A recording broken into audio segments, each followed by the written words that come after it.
I welcome Yeah, all the participants for the fifth day of FDP program. Okay, I welcome Dr. G.R. Sinha sir. He's an adjunct professor at Triple IT Bangalore and currently deputed as a professor at MIIT Myanmar. And he's obtained BTech and MTech with the gold medal in NIT Raipur, and he's obtained his PhD from uh, CSVTU Billai. Uh, he has more than 255 research papers and book chapters and books at international levels, including biometric, published in Wiley India. And he has so many publications. He has edited 5 books. More than that, he is an active IEEE member and he is a IEEE transaction reviewer and elsewhere journals, Springer Conference, etc. I welcome you, sir, for this program. Over to GR Sinha, sir. thank you everyone for joining this lecture, and thank you CMRTC for giving me this opportunity to see you all in this faculty development program. And the faculty development program is on applications of image and video processing. And the topic which I will be talking today is cognitive science research and challenges and opportunities. Cognitive science research is a very important domain these days where a lot of brain computer interface, human computer interface, brain imaging, cognitive ability of human brain, these type of research activities are going on. So cognitive science is very important, rather advanced research application of image processing. We can say image as well as video processing. So in this lecture, we'll be talking about challenges and opportunities. This lecture will attempt to provide overview of what cognitive science is, and then we'll try to find out what are the difficulties and challenges which could be taken by the young researchers as the new research area. So let us move ahead. I'll talk about cognitive science, its overview and research motivation. What is the motivation behind cognitive science research? Then related research, we'll talk about what are different types of prominent contributions, research contributions are there in this area. We'll talk about. And after that, we'll discuss challenges and research objectives. Then it will be subsequently followed by important techniques and research approach will be suggested and recommended for that could be used for carrying out the research in cognitive science. And then we'll conclude our lecture. So let us begin with the introduction and motivation part of today's talk. So as we know that the entire world is filled with huge amount of data. The data may be atmospheric data, the data may be images, text, numeric data, biomedical signals, genetic data, sensor data, and so on. So the world is full of huge amount of data, and we human being, poor guys, see the world, interpret the world, try to understand something from the world, and we have huge amount of information with us based on those data, and that data requires proper interpretation, proper understanding, and each data, because each data contains some meaningful information associated with any of the data. Even if there is some event, particular event, some event is going on, some activity is going on, that activity may be any activity, the human brain or human being comes across, the human brain or human sensing organs receive a lot of data, and those data are sensed through our sensory organs, and they are all subjected to human brain. So human brain receives tremendous amount of data, and that tremendous amount of data has to be interpreted properly by the human brain. We know that human brain is not a simple organ. Therefore, all of you would agree that it's very difficult to understand a person. Very, very difficult because of human brain. Human brain is complex in nature. So if it is complex in nature, it receives huge amount of data. The complexity lies in data understanding as well. So automation of data interpretation these days, how the data interpretation or data understanding, data analysis could be simplified, could be automated, could be made available efficiently with the help of modern soft computing tools. When we talk about soft computing tools, the things which we come in our mind are artificial intelligence, neural network, genetic algorithm, fuzzy logic, like this. So AI is the is dominating the world. Everyone would agree. AI plays most important role. So this automation of data interpretation, which we are talking about, the huge amount of data is there in the world that gets interpreted appropriately with the help of some sort of AI techniques, that is artificial intelligence techniques, to extract and analyze important information from the data. Different techniques are available which are used for different purposes: subjective evaluation methods, statistical techniques method, data mining techniques. I mean, there are data. We want to interpret the data. The data may be interpreted with subjective evaluation to assess some quantitative assessment or qualitative assessment, or we are interested to use some statistical methods.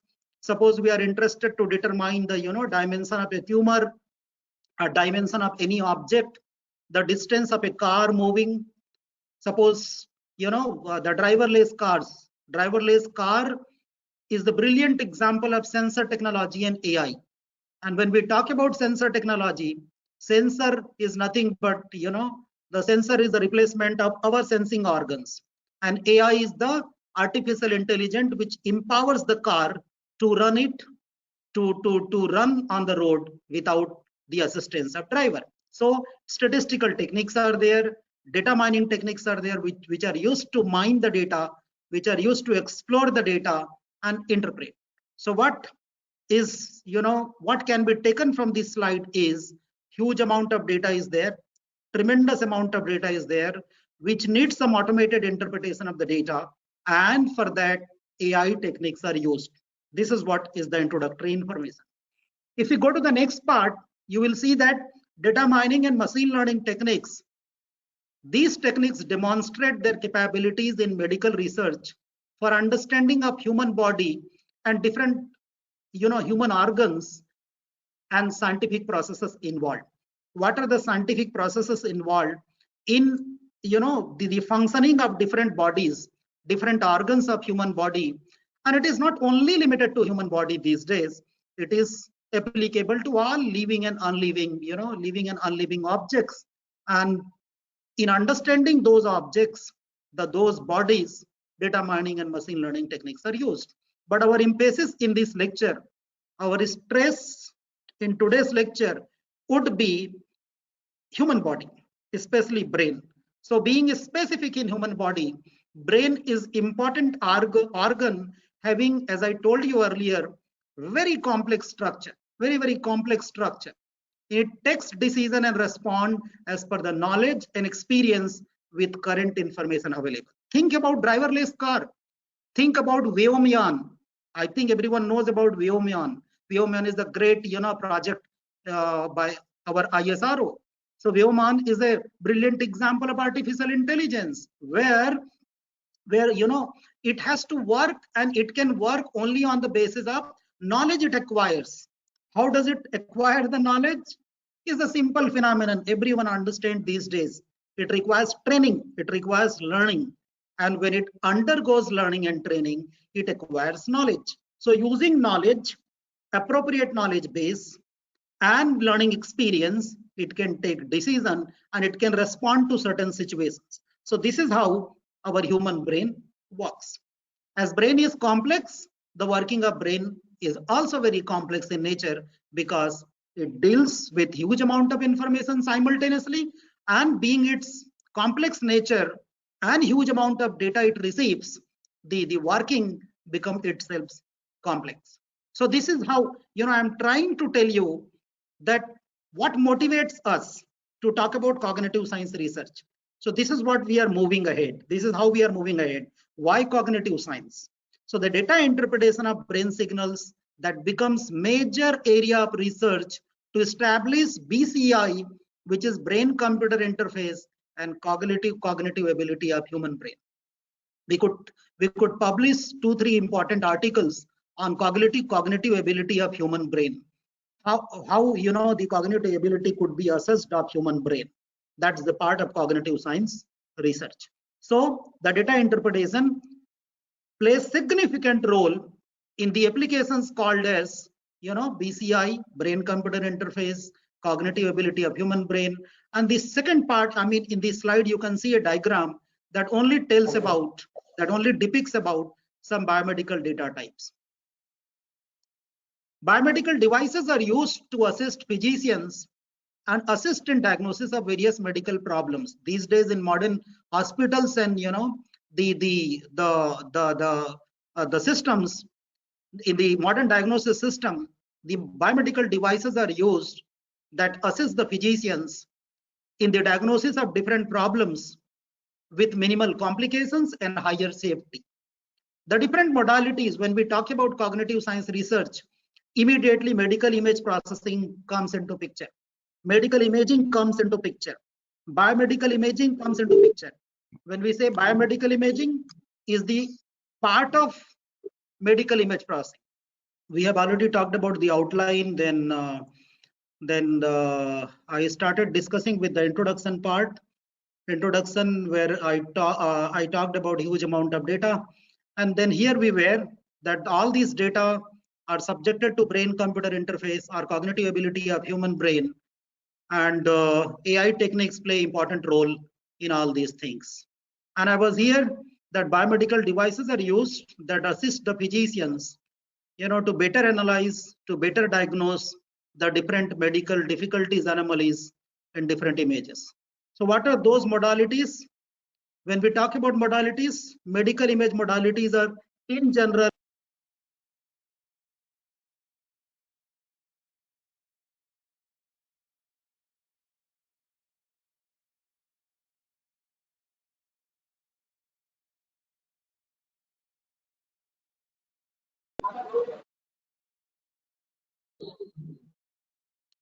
the different modalities include EEG, which is electroencephalography, electrocardiography, ECG, then magnetoencephalography, MEG, then electromyography. These are the modalities, and there are some more modalities which are considered as biomedical imaging modalities.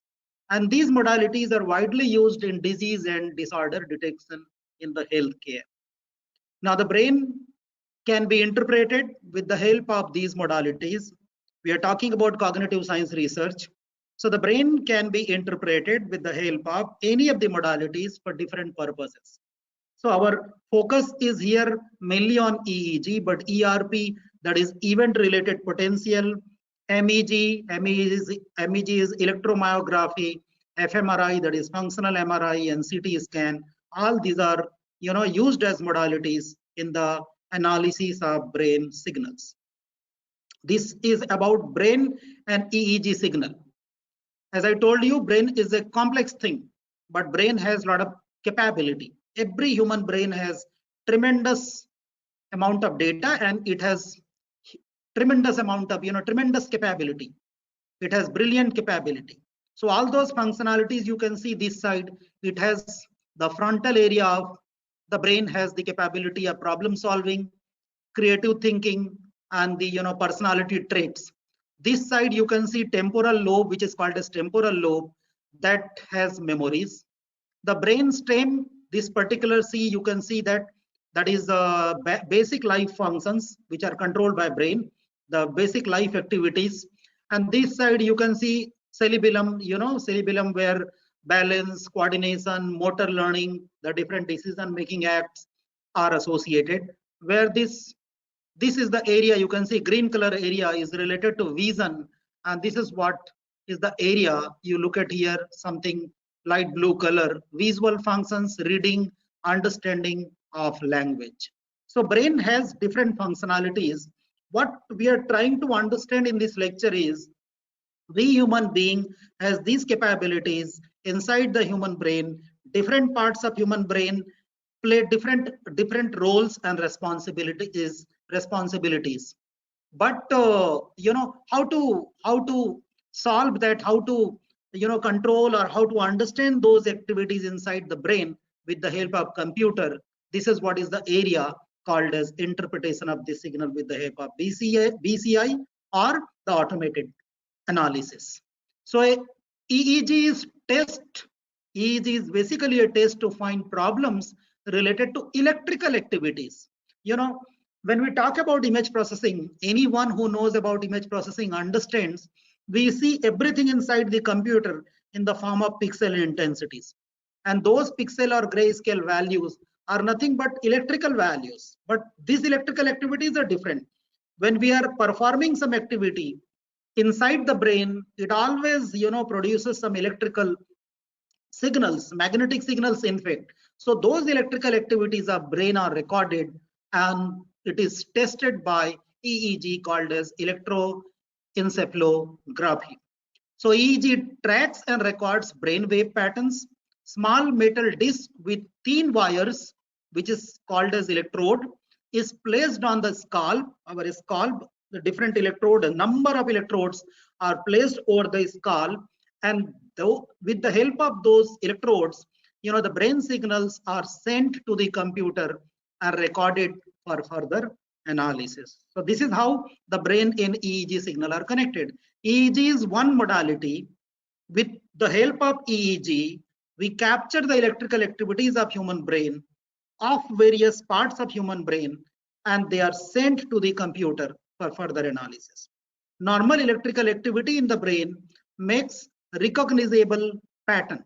It can be easily recognized pattern, that is normal activity. But when there is abnormal activity, that also can be interpreted. Through an EEG, doctors can look for abnormalities, because important thing is abnormalities, to understand and to interpret the abnormalities. This is what one typical diagram of placement of electrode system. There are two different standard systems, right? You can look at here International 10 by 20 system, and there is one more system, right, listed here, which has having more density and density in electrode setting, and which has more number of electrodes. Obviously, if you place more and more number of electrodes, dense electrodes will be placed, you will get more amount of information. So this is what you can see. The scalp were different, where these terms F1, F2, F3, T3, T5 are different electrodes which are placed over the scalp to capture the image. This is what the diagram says: vertex area, this is nasal area, this is inion area, this is left side of the head, and this is the top view of the head. So this this has nothing to do much about going to biological part of human brain, but everyone can easily understand the structure of the scalp over which the electrodes are placed, and with the help of those electrodes we receive the signal. And I was talking about BCI. BCI is brain computer interface. It acquires brain signals, interpret the signals, and translate. In BCI, what is important? Brain computer interface. Computer is interfaced. We want computer to operate. We want computer to do certain tasks with the help of brain signals. So what does BCI do? It acquires, it receives the brain signals, interpret the signal, and translate those signals in the form of some commands. Some meaningful commands that works as a relay, or that relays rather the output devices which are connected to the computer, and a suitable desired work, desired task, desired act can be performed. This is what is done in BCI. So BCI may be invasive, semi-invasive, and non-invasive. It means there are some electrodes in some systems, in some methodology, where the electrodes can be inserted, and there is one category where only electrodes can be placed over the scalp. So when some electrodes are getting inserted, which is that can harm the brain also, that's how we classify as invasive, non-invasive, and semi-invasive. So EEG is invasive. I mean, you do not insert your electrode inside, but rather we have a cap kind of a structure. You look at this diagram where you put different electrodes and capture the signal. So EEG signal is acquired. You look at the cycle. EEG signal is acquired. Then it is pre-processed. We all understand why pre-processing is required in image processing. Whenever you capture any image data, image may be any modality of images. It has different difficulties, different problems related to noise and other, uh, undesired signals which are added, which are mixed with the original data. So it goes to pre-processing. Once it is pre-processed, suitable features are extracted, because we know that in image processing, like image processing in BCI also, computer only understand the thing in terms of some features, some statistical values. So it will extract some features. The features may be statistical, and some dimensional and other types of features will also be there.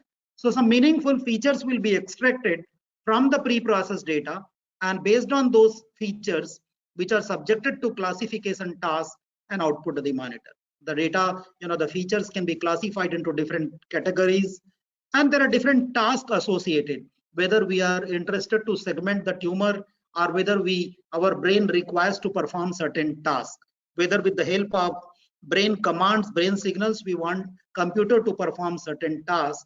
All these are covered under BCI, and this is the three categories. And we are talking about cognitive science research. So what cognition is? Cognition is nothing but mental action or process of acquiring knowledge, where we acquire the knowledge and understand through thought, experience, and senses. Is a general purpose definition. We understand through thought process, we experience, and through this, actually with the help of senses, we acquire the data with the help of senses, we apply some learning process, we think about it, we contemplate about it, thought process goes inside, and then we gain some experience. So this is what the process, entire process is called as cognition process. And when we say cognition, it includes a number of things like attention, how we are attentive, how the brain is attentive.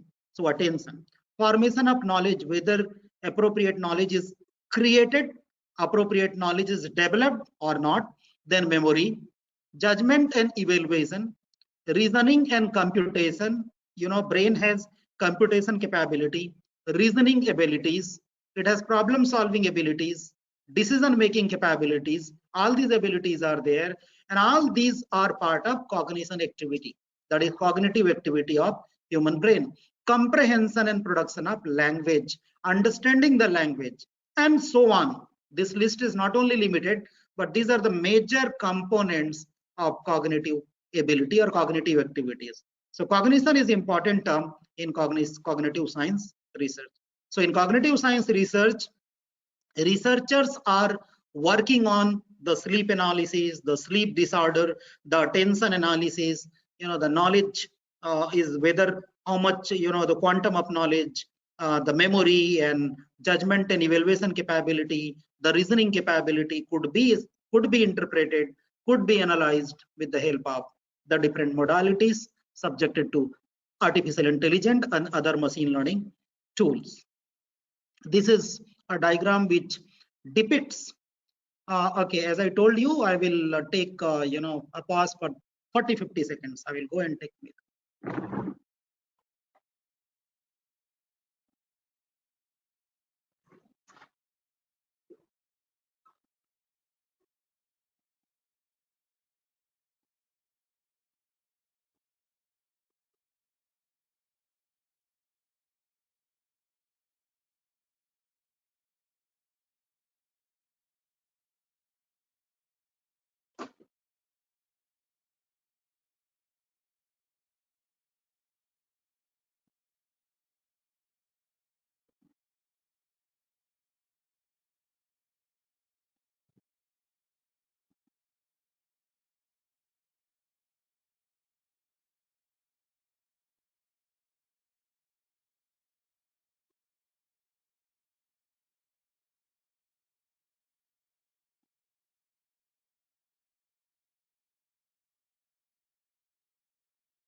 Oh, I'm sorry. I went there to get the milkman was there. All right, so let us resume. So this is a diagram which depicts about the cognitive ability. Cognitive ability, you can look at the picture. You know, attention is there, planning is there, the abilities to plan, abilities to have retention and recalling capabilities. How do we, you know, recall the different things which are stored inside our memory, the reasoning, then problem solving, and so on. These are all, you can look at the picture, very interesting picture. All are included inside, you know, these are all the brain activities. And these brain activities, the researchers and people are working to understand the brain activities. And this entire research actually is called as cognitive science research. So let us understand what is cognitive science research. Cognitive science research mainly emphasizes or focuses on the brain signal and the interpretation of brain signal for different applications and tasks.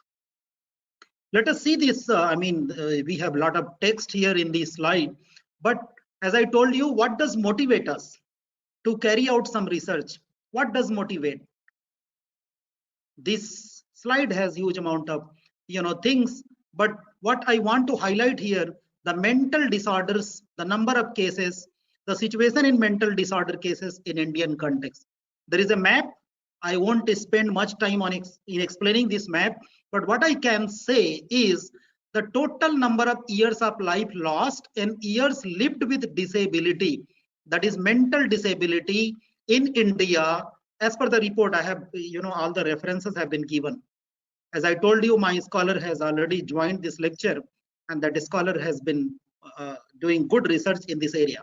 So we have a reports for all these references, whatever we are, you know, making statements. So these number of years for life lost and mental disability have doubled between 1990 to 2017, and the increase is around from 2.5% to 4.7%. It's almost double. You can see that the number of cases is increasing. So mental disorders are reported as second leading cause of disease burden in terms of years lived with disability. The persons who are suffering, they are living but with some mental disability. And there are some more information. Around 45.7 million people had depressive disorders, as 1 in 3 years lost due to mental disorder was due to the depression. So some mental disorder is there that causes the depression and other difficulties in human brain, and the human being does not perform the task, you know, to the desired level.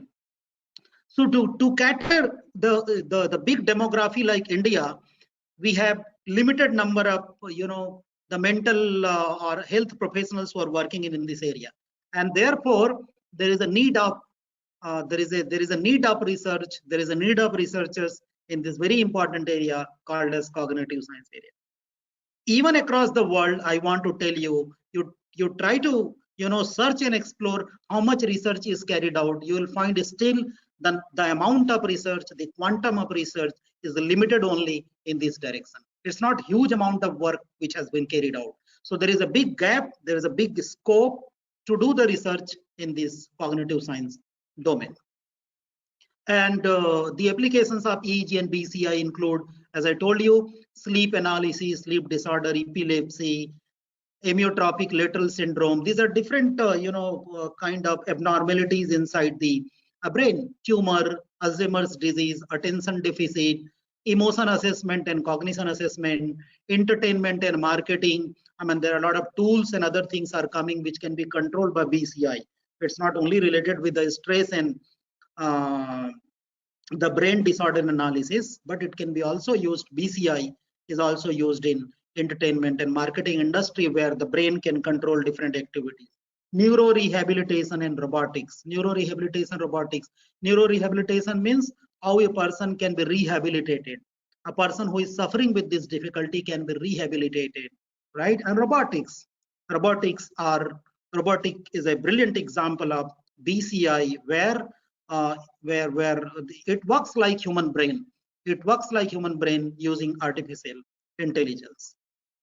So let us talk about related research. We'll not spend much time in related research here. Related research in this area, if we can broadly categorize, we'll find the major areas where cognitive science research is going on is BCI, EEG and machine learning, cognition assessment with EEG, and optimization techniques. These are the areas where the research in cognitive science is going on. BCI is one area, EEG and machine learning techniques, machine learning methods. Machine learning is a broad term, and then cognition assessment, and then of course when it comes to improving the performance of some existing method, maybe signal processing or machine learning method, then optimization comes into picture. This is the review on BCI. So I'm not going to read all the summary of review, but what I can make a point out of this review is, if you look at, and I just want to make a point here, all the literature which we have included are given in the reference at the end, but they're all these literatures which have been reported are not older than 3 or 4 years. So they are very recent and from very reputed publishers like IEEE Transactions and similar kind of research contributions. Why I'm saying this? Because when we talk about related research, it is important to include the research contributions which are of good importance, which are reputed only. Then only we can have a good background and motivation of further research. So if you look at, this is on BCI, there are different methods. You look at here, signal processing techniques are used for motor imagery, BCI, where feature extraction is done by FFT, fast Fourier transform, Veblen transform, autoregressive model. If you look at this one, that is Junjun Lee, combined sensing cognition is done, and then cognitive development robotics is studied, emotion cognition was studied, then brain-inspired intelligent robotic was the application of this work, and the last column tells you about what is the future perspective of each and every research contribution. So this part gives you the review of how much work, how much and what type of work has been carried out in this area. If you look at the next, continues on BCI, that is the improvement in dry electrode recording is needed in this work. If you look at the next one, deep learning with time frequency features is recommended, where the wavelet is used in the method using time frequency features and electrode placement. And in the next work, you can find that fractal dimension methods are used to determine optimum EEG electrode placement for concentration estimation, and so on. You can see the next work, brainwave understanding was done, whereas signal pre-processing strategy still requires to be improved that can deal with a specific artifact. Artifact is also something which is unwanted, undesirable in the modalities. So this table is an important table that tells you the prominent research contributions, highlighting major findings and the future challenges that can help us to take up the next task, that what could be added, what could be done in this area. This is one more list that is on BCI, and I think already PDF you can see, but I'll try to provide this PDF so that everyone can see all the literature. This is one extended list of BCI related work, where we can see that linear and nonlinear methods are used for BCI. Improvement in SNR and multiple comparison procedure are still to be improved in this work, and there are few more research activities or research contributions in this area. Next one is on cognitive assessment, review on cognitive assessment. How much work has been done?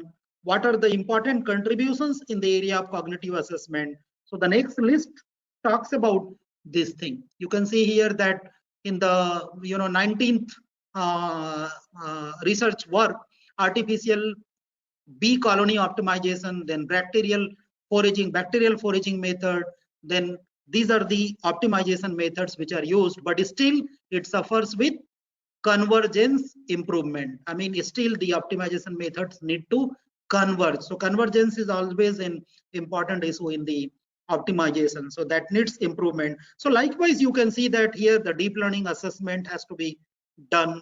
In the next bar, you can see feature selection has to be made appropriately. In the last bar, you can see that feature enrichment and classification performance need improvement.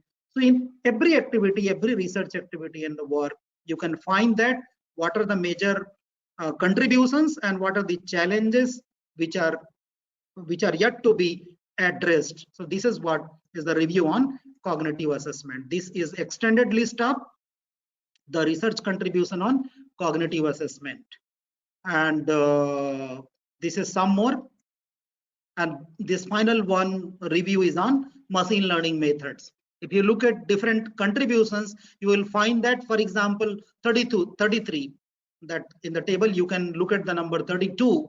In 32, you will find that convolution neural network, 3D CNN is used. So this listing or comparison is talking about what different types of machine learning methods are used in this type of research. What are their pros, what are their cons, and what still needs to be achieved in the area of machine learning methods. So you can find that variety of tasks are involved, multi-class classification is a challenge, large data handling is a difficulty, information transfer rate is a problem that creates difficulty in performance improvement. Performance improvement can still be optimized in different machine learning methods. I mean, we do not have time, we do not have much time to discuss all these different research papers and activities.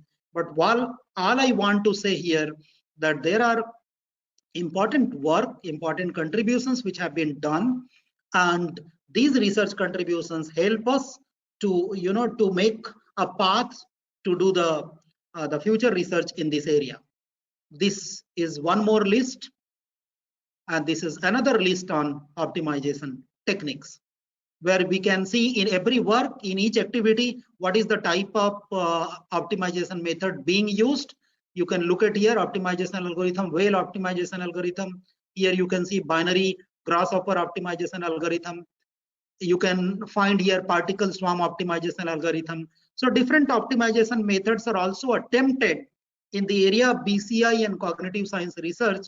But these research work and papers and the contributions also suffer with difficulties like convergence is always a problem. Binarization was some challenge in this work.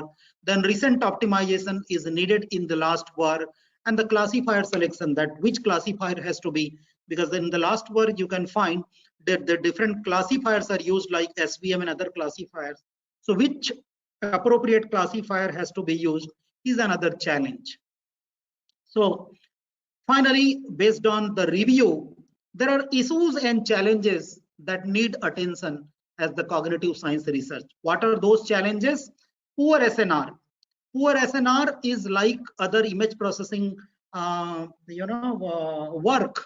SNR is always a challenging task when SNR is not very good, because we extract the data from brain, EEG signals are recorded and they are sent to the computer. So it suffers with a lot of artifacts and noise. The original signal is mixed with artifact that requires its removal and reduction, and therefore SNR improvement is needed. There is no robust method actually. When you study any good literature on image processing, you will find that robustness is all-time challenge. So SNR is poor, that's a problem. Implantation of electrode, how suitably, how many electrodes, where is the proper placement of electrode, that's a challenge. High dimensionality, as we have discussed in the beginning, high dimensionality means huge amount of data. Then dimensionality of the data, that is a problem. Information transfer rate, selection of suitable channel, since we have different devices, it has number of channels. So how many channels, selection of channel, which appropriate channel will get the more appropriate data. Then variation between different individuals. When you record EEG signals from different individuals, even though all individuals are normal individuals, they do not have any disorders, but the data, the interpretation, the meaning, the data extracted will have variation possibility. That's a difficulty. So how to deal with that data which vary from person to person. Then long, this is general point, long queue in manual process. Therefore, computer aided diagnosis called as CAD is needed to handle all these things.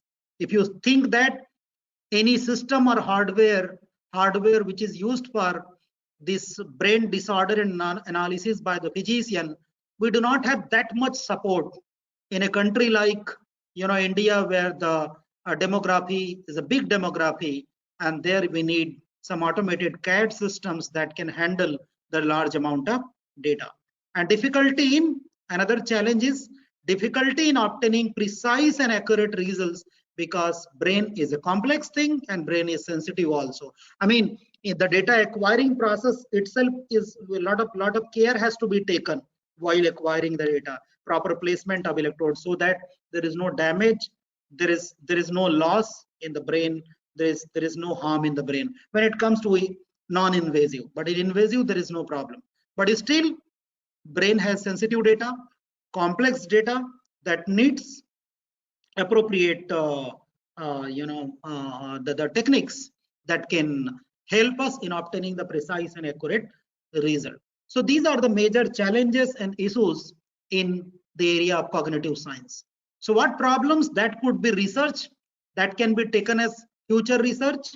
The signal obtained from brain is non-stationary, and it also has huge dimension. We have already covered this huge dimension, and to extract this huge amount of information, some automated efficient analysis of signal is required. So what is problem? Non-stationary signal having huge dimension is a problem. So one can work to deal with non-stationary signals which we receive from brain and huge amount of information. The brain signals are corrupted with psychological, this is a very interesting thing, psychological, physiological and technical artifacts. I mean, technical artifacts means the sensors which are deployed, they may also have difficulties in sensor acquisition, signal acquisition system, as well as physiological and psychological. Even the human psyche, the psychological thing changes while capturing the data. If psychological changes happening, the brain signals will be corrupted, and that also needs to be removed carefully with minimum loss of information. The cognitive assessment is a subjective area. It's not objective area. It's subjective means we have already talked about this statement that it varies sometimes from individual to individual. Therefore, cognitive assessment is very difficult to make a generalized model or a robust model that can be suitably used for all the people invariably. So efficient model is required. Selecting a proper channel among a number of channels is always a problem, that how many suitable number of channels had to be chosen so that appropriate result and analysis could be made. Optimal feature selection, there are a number of features which are recorded, which are taken, which are extracted from your data. What feature set, what appropriate feature set to be used that could help us in achieving the appropriate in extracting the appropriate amount of information from the brain signal. So optimization of feature selection is also important. Radiologist having large queue with lack of time and frequency. So point as we have discussed. Yeah, someone wants to say something? Is there some input? Someone has some query? I could listen some sound. Okay. So the motivation behind, for final motivation for cognitive science research is brain signal generates huge amount of data. It's, let us sum up within few seconds. So to deal with massive data, some analysis is needed. Simultaneous thoughts, instructions, body movements make the brain signal very challenging, and that makes interesting to learn. Choice of channel and features are point of importance related to a specific event. It's an event related activity also. Applicability in healthcare, reduces the workload and assists the radiologist, and further help to assist the people to reduce stress and maintain work-life balance. So these are, we also can say that research objectives that lead to research objectives. Research objectives. What are the research objectives? What could be research objectives we can set in the cognitive science research? Some of the research objectives include to design an efficient model to ensure robust signal command decoding with minimal time for human cognition assessment in BCI. To design an efficient model that can become a robust signal command decoding, a robust method to decode the signal command with the minimal time, because time also plays an important role in signal processing tasks. So that may be one research objective. The next research objective is to test and validate existing machine learning and optimization approaches for human cognition assessment. To test the existing some machine learning methods and validate also. If you are testing some suitable, you are proposing some machine learning method, it requires to be validated with existing methods. I want to say that what we want to understand is different machine learning methods have been tested for cognitive science research to assess the cognition ability. If you are implementing, if you are using a new machine learning method which is already existing but not been tested for cognition assessment, it can be done, but it requires to be validated also. We need to validate, we need to test as well as validate. That may be a research objective, another research objective. Next one is to develop an efficient model for cognitive assessment in healthcare with machine learning and optimization techniques. To evaluate the proposed model for the different applications of cognitive assessment, and finally to explore statistical analysis and model fitting technique that can help to establish a comparative analysis of the model and existing models for human cognitive assessment in the healthcare, especially the healthcare related to the brain disorder and brain dysfunction analysis. So let us talk about some important techniques which are used in this area, in the area of cognitive science research. The important techniques include signal acquisition and processing techniques, machine learning techniques, optimization techniques. These are the techniques which are considered as important techniques in the area of cognitive science research. Let's begin with signal acquisition. It aims to acquire the signals from brain. Signal acquisition, like any other signal acquisition method, it is used to acquire the signals from brain, and there are different systems and devices already available, signal acquisition systems. For example, BCI 2000 module given in reference number 60, right? There are different systems which are used, and they have different arrangements to place the electrode, wet electrode, dry electrode, different number of channels, are all the details about the signal acquisition system, which is used as the primary method to acquire the data, to acquire the signal, and setting the device with the software to record the signal with high sampling rate, so that the quality of signal is good. That setting is needed. The sampling, or signal acquisition system to be selected in such a manner that it has high sampling rate, high signal to noise ratio, SNR of each channel is very good, so that the signal being received from each channel is of good quality. Attenuated noise and movement artifacts, because signal is attenuated with noise and other different artifacts due to movement of your brain, movement of your electrode, movement of your acquisition system. So that's a difficulty in acquisition system is also, and this amount of attenuation, noise and artifact requires also to be analyzed and discussed. Accurate and fast electrode localization. There is a research. These are the research problems. If there is inaccurate electrode localization, there will be difficulty in signal acquisition. So research also goes on in the area of signal acquisition. The next part is signal pre-processing techniques. We discussed about signal pre-processing technique in the beginning. Signal pre-processing method is a common method because when we get a data, you can look at here in the picture, there is a raw data. Raw data is there, which has a lot of artifacts and noise. And you know what we know in EEG, if you go to the description of EEG, we try to highlight different peaks and valleys. Peaks and valleys are very important. But when the data is raw data, when it is not pre-processed, it's very difficult to find out the peaks which are available in the signal. And therefore, the signal which is a raw data, which is captured from, which is acquired from the system, needs to be pre-processed. When we talk about pre-processing in image processing, we call it as image enhancement, image denoising, image restoration methods are there. For that, those purposes, different filtering methods and techniques are used.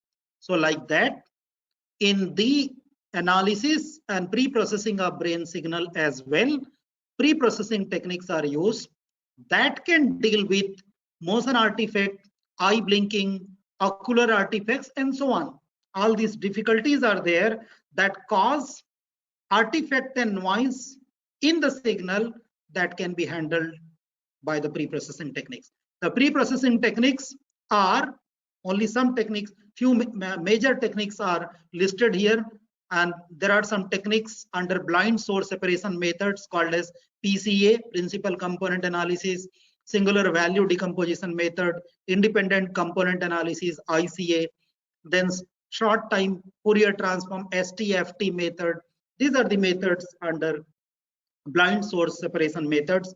Butterworth filter, Chebyshev filter, these are the filters used in different domain called smoothing domain, low pass filtering, high pass filtering, whether the signal is low pass or high pass. But what we are trying to make a point here, these are some examples of pre-processing techniques.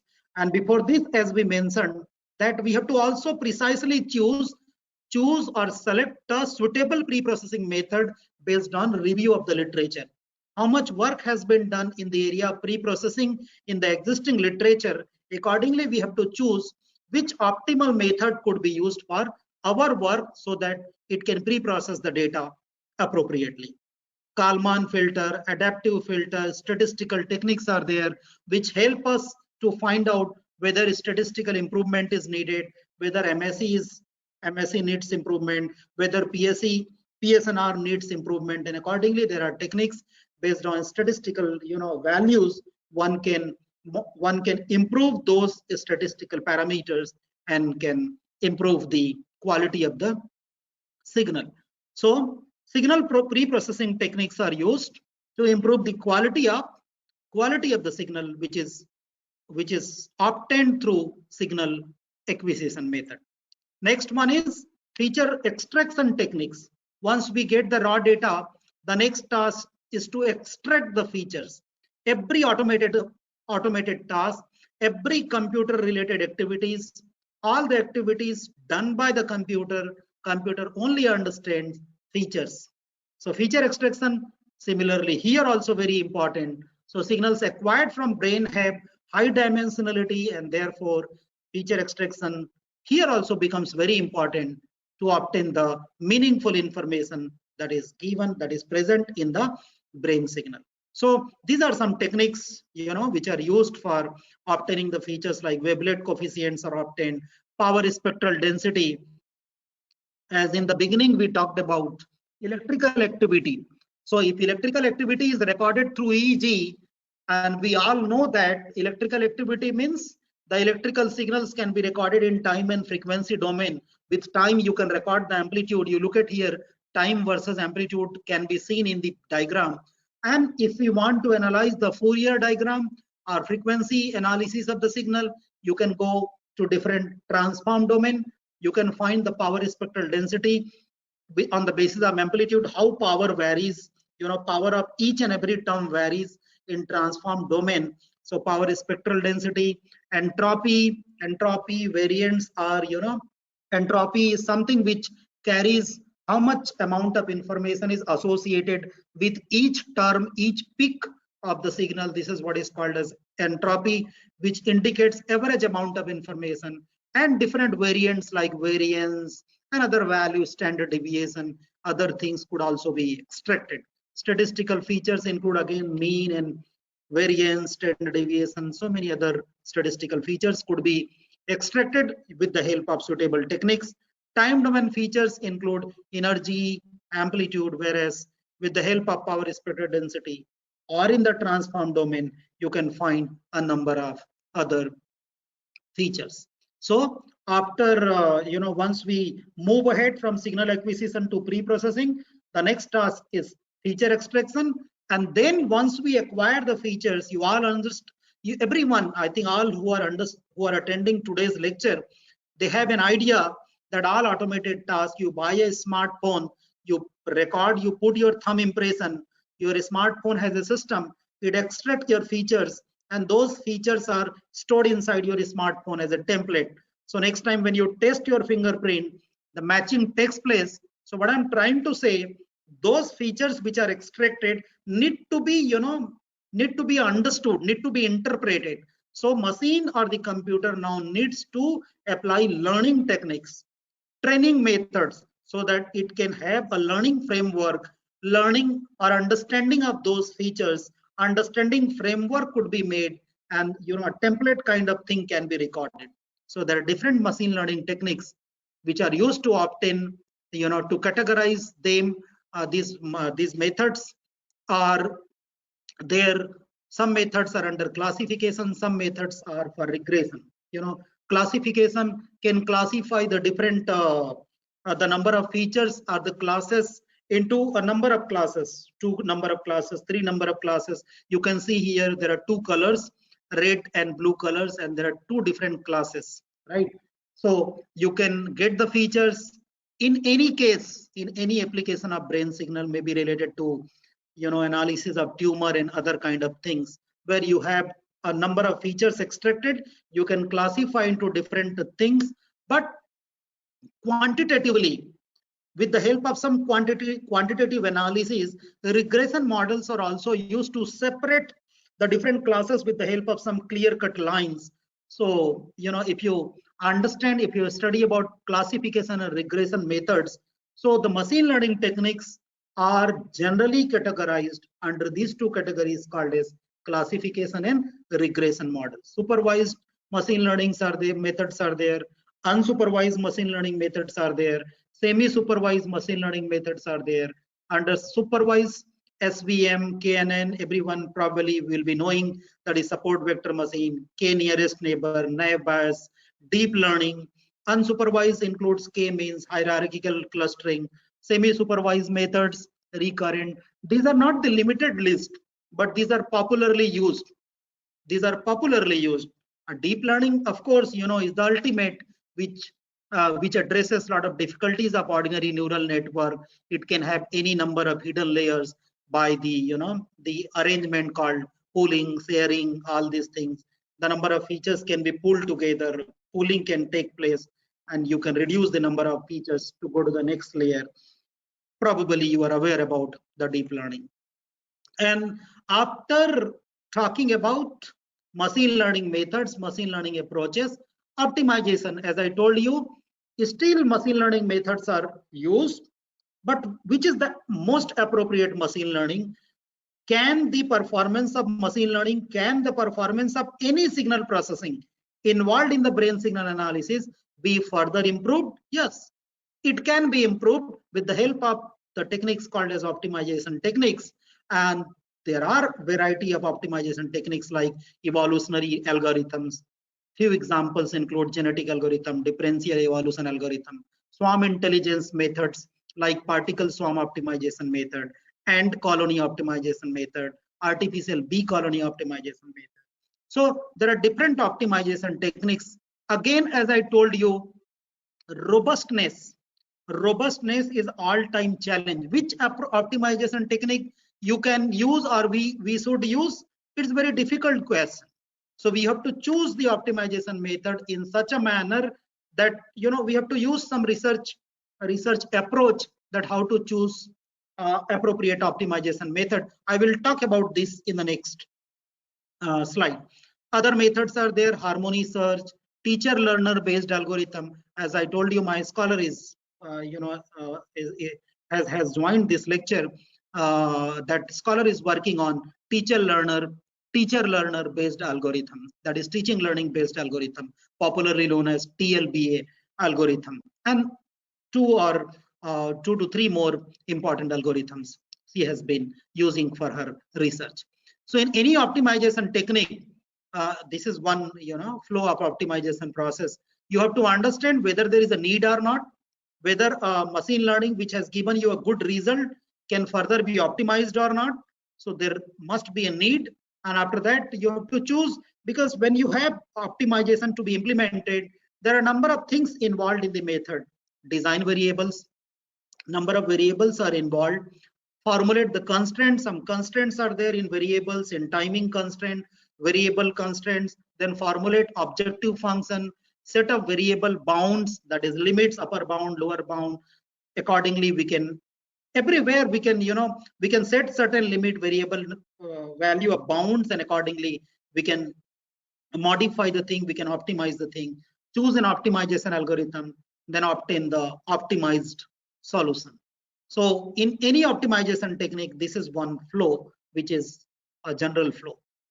So I think the last part of the lecture will be very quickly. I'll be talking in next 8 to 10 minutes. What will be research approach? Research approach in cognitive science begins, and it has a number of phases. Phase A, B, C, D. Like phase A deals with designing an algorithm for robust signal command detection. I think we were talking about this statement, that robust signal command detection is needed. So we need to design an algorithm that can help us in detecting the command in a robust way. The next one is to test and validate the existing machine learning and optimization methods used for human cognitive assessment and development of an efficient model used for cognitive assessment in healthcare. Let us test, let us validate all the methods available, or all the important methods available. How will we know that these are the methods which are important methods? I mentioned it.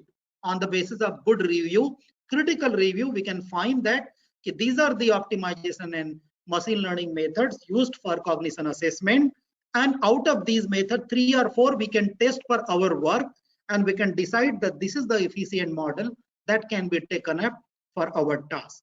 The next phase is to evaluate the proposed model for different applications of cognitive assessment. Since we have discussed that cognitive means it includes a number of things, whether it is attentive analysis, whether it is analysis of memory, or whether it is analysis related to sleep disorder or some other brain disorder. Accordingly, for a suitable application, the proposed model or a model has to be proposed. Finally, to explore statistical analysis and model fitting technique, which is the suitable model and which is the appropriate statistical analysis, can be taken up again on the basis of comparative analysis. So what is important in cognitive science research, since I told you that much has not been done, huge amount of research can't be seen. You can see tremendous amount of research articles, but if you find some reputed articles, I mean articles published in reputed sources, you will find still a lot of research needs to be done. And therefore, when we want to begin, what we need is to have a comparative analysis that can help us to choose and select an appropriate statistical analysis method on the basis of critical or extensive research, and getting an opinion about this method is better on the basis of comparative analysis. So let us discuss all these research approaches phase wise. Phase A includes signal pre-processing, feature extraction, implementation and analysis, designing of new algorithm, comparative analysis. So it begins with pre-processing, that you have to choose a pre-processing technique to deal with noise. Then you have to, on the basis of literature survey, you have to choose a suitable feature extraction method. Then we have to implement it. After implementing, we may probably propose a new method, or we may modify existing method, so choosing a new algorithm, then comparative analysis. When we are choosing an algorithm or when we are designing an algorithm, when we are modifying an algorithm, has to be validated, has to be tested, has to be compared with the existing one, then we can say that yes, our method has produced a better result, much better result as compared to existing contribution. Phase B deals with data analysis, testing and validation, extensive analysis of existing approaches, designing of new model, and comparative analysis. I believe every step of this phase is self-explanatory. For example, data analysis, which involves, we know that cognitive assessment is less explored area of automation. Statistical analysis is required. Data is analyzed to choose the best suitable algorithm for cognitive assessment. Much has not been explored, less has been explored, so a lot of data analysis is involved in this phase. So I'll not explain all these steps. Next phase includes choice of application. Now you have chosen a model. Now this model can be appropriately used in which suitable application, that can be examined and selected, and then again validation. Validation is required in every, each and every application. Then data acquisition, pre-processing and analysis. What is the suitable strategy to choose, suitable strategy to adopt, and to choose the pre-processing method that can handle reducing the noise and all that. Then evaluating the proposed model. Finally, there may be a performance evaluation parameters. Your literature suggests, the existing literature suggests that there are performance evaluation parameters like sensitivity, selectivity, accuracy. There are performance time constraint, performance evaluation parameters. On the basis of those parameters, we can choose a appropriate model, and then we can choose that model as the final model for our work. So the last phase, phase D, it talks about, as we mentioned, statistical analysis and model fitting technique. It involves signal analysis, identification of model fitting technique, which model is better, implementation and analysis, and then comparative analysis. Comparison is needed in every phase.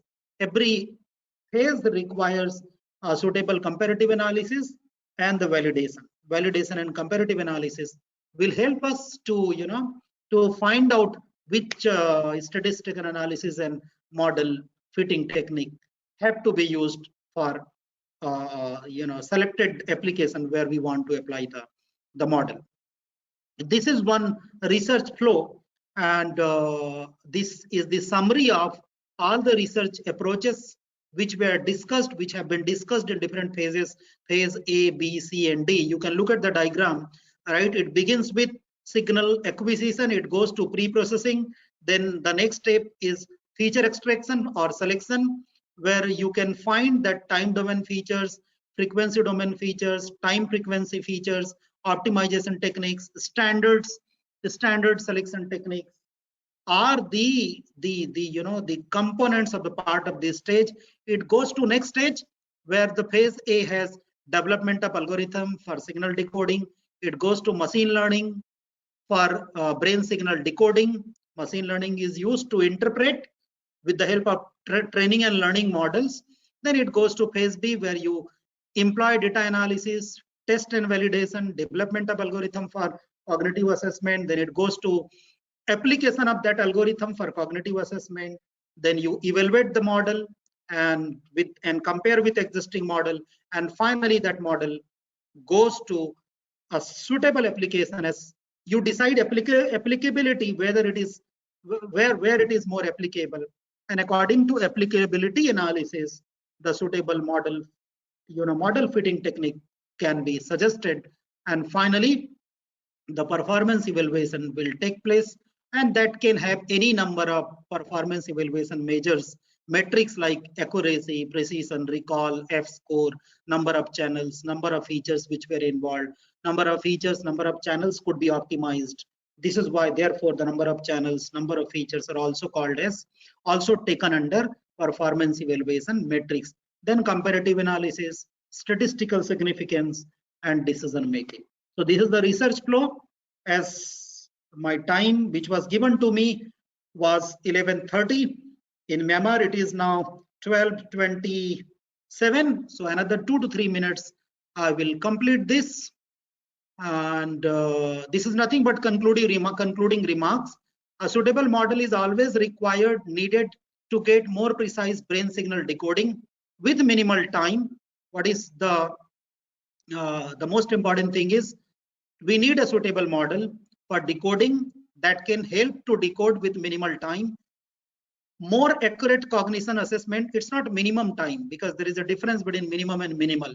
When we say minimum, there is no scope of further optimizing it. So we can always have a scope to minimize, to reduce it.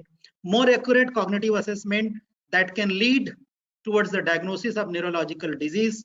Applicability of model that can demonstrate that can help to get the general model, general purpose model or robust model as a proposed model, so that it can be used for numerous applications. When the model is robust model, when the model resulted is a general purpose model, that can be used in a number of applications.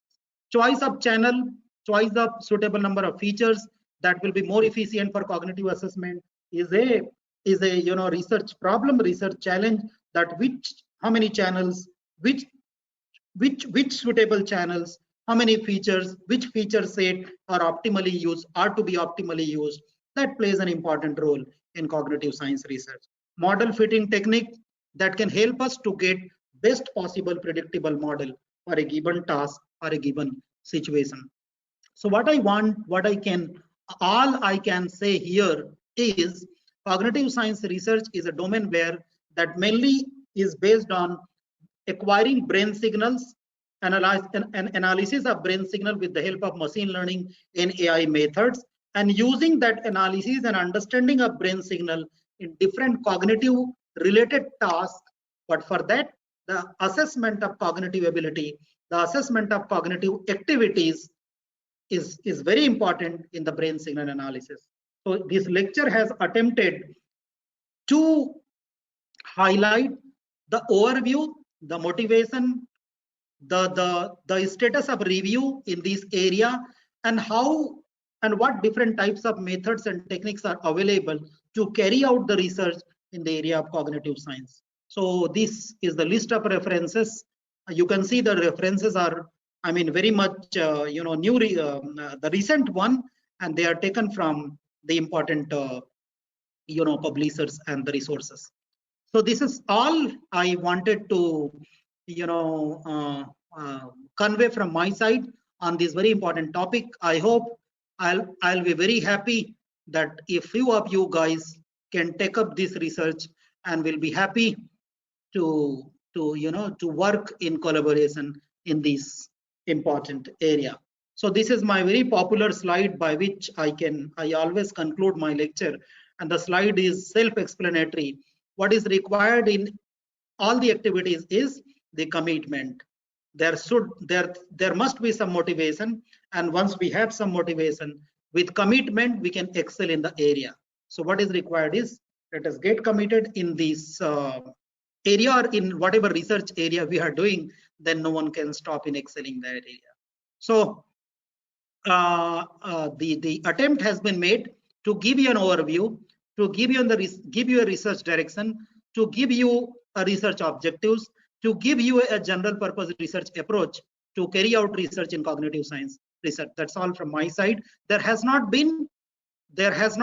not included any practical, I talked about TLBA method, but the method was not discussed in detail. No practical result has been included. An attempt has been made to just to provide an overview, objective motivation, research approach, I expected a suggested research approach to do some research, to investigate something in the area of brain signal analysis. And that's all. Thank you so much.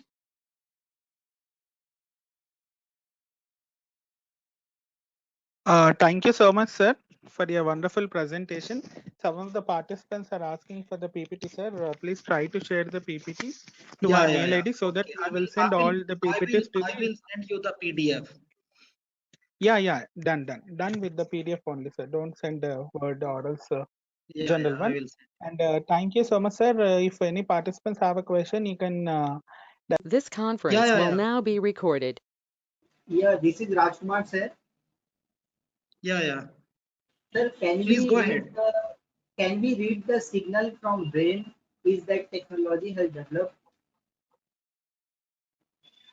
Can we read signal from brain? This is your question.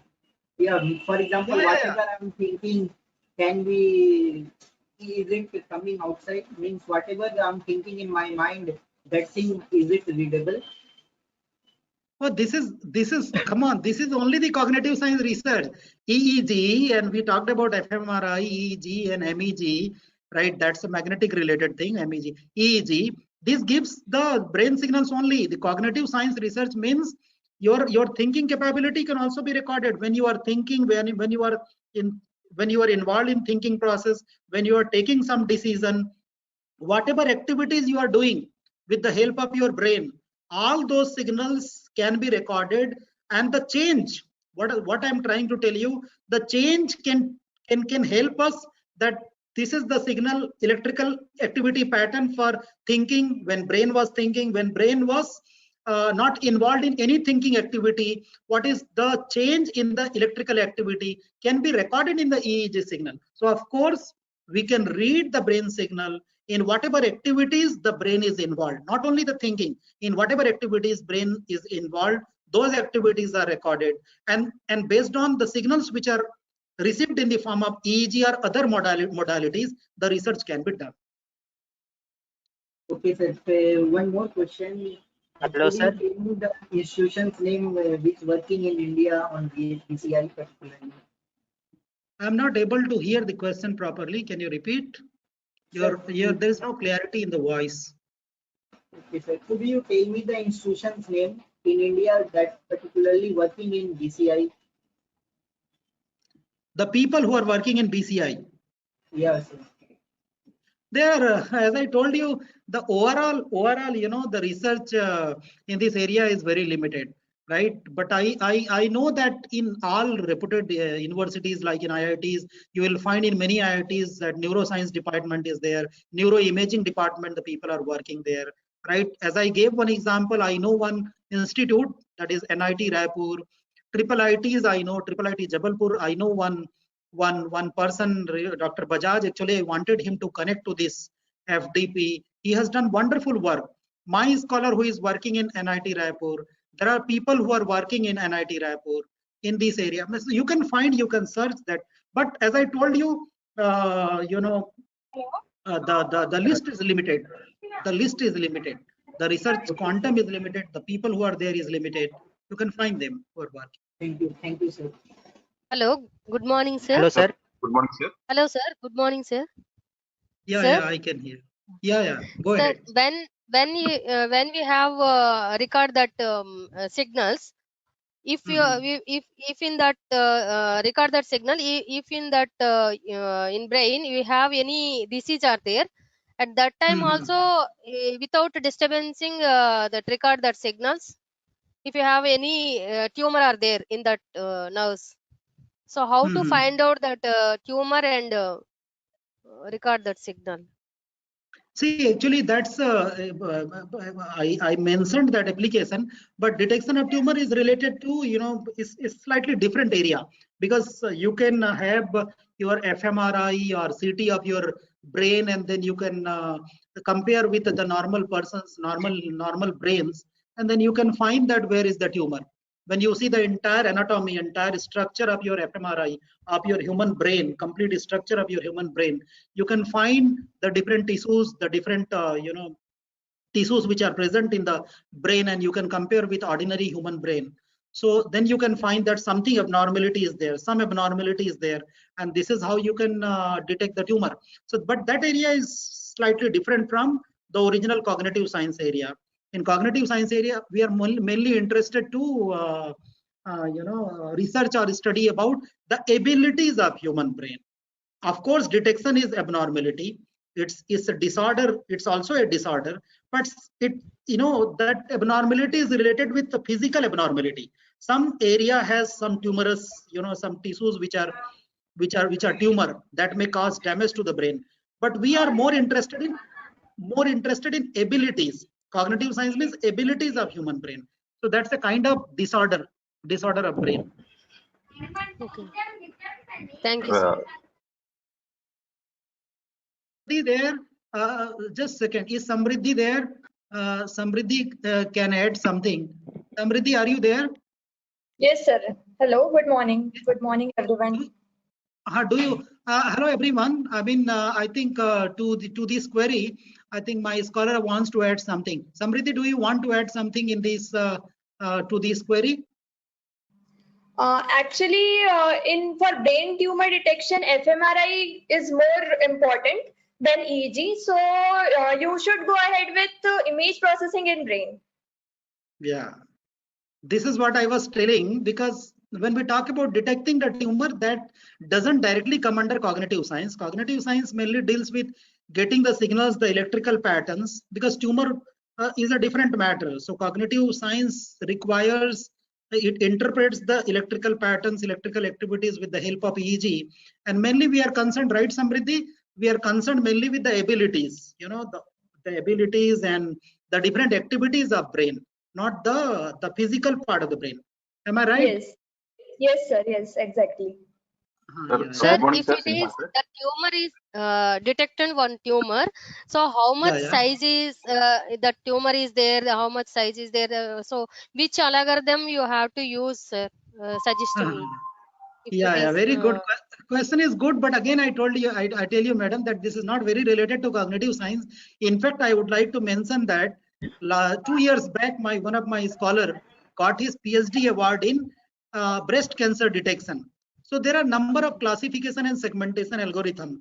He used there as a, you know, one clustering algorithm was there, which was you know, adaptive histogram equalization was used for enhancement, and then some you know, some limited contrast limited enhancement methods.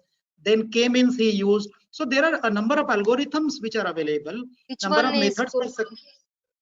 No, see, this is a very difficult question. I told you, this. I mean, this is the beauty of image processing. It's a very difficult question. We can't say that K-means is doing better than other methods. For you, this is the application specific. When you choose your application, accordingly, you have to study which you know, segmentation and classification methods are there prominently used by researchers in the same area. Suppose you are interested in brain tumor research, and brain tumor research is done by fMRI. So fMRI is analyzed, enhancement is done, segmentation is done. How many methods have been tested? Which are the prominent work? Based on that, you have to choose one method and you have to test your work. So, but what I want to say is that it's more image processing task. It's not, you know, related with EEG and brain signal task, analysis task. It is more, your question is more related to image processing task, taking an image and then trying to find the abnormality inside the human brain. As I told you, my scholar was awarded PhD degree in breast cancer detection. It was very good work. So it's like image processing task. Sir, good morning, sir. Thank you so much. Sir, can we take this question as a offline? Yeah, okay. What I can suggest is the participants, those who are interested, you know, they can send questions to me, right? Me and Samriddhi, my scholar is there, right? We'll try to answer all your queries, right? What my suggestion is, you can send all the queries to me, right? And then my email ID is there. We'll be happy to respond to those queries. Okay.